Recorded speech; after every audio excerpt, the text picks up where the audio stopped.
Bro, lihat bro, lihat apa nak? Lihat apa nak?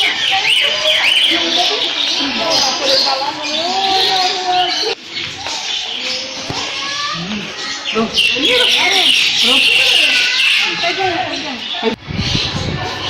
hari itu sama sini juga kamu. Iya sama kawan-kawan.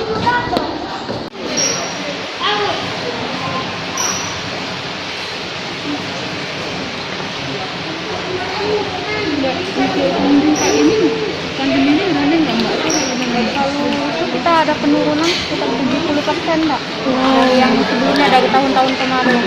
Semenjak pandemi kita drastis menurun. Untuk hewan gimana Mbak ngurusnya? Kalau turun gitu pengunjungnya tetap diurus atau gimana? Kita tetap sama diurus juga. Malah kita lebih ekstra lagi kan, lebih takut. Jadi kebersihannya lebih dijaga lagi.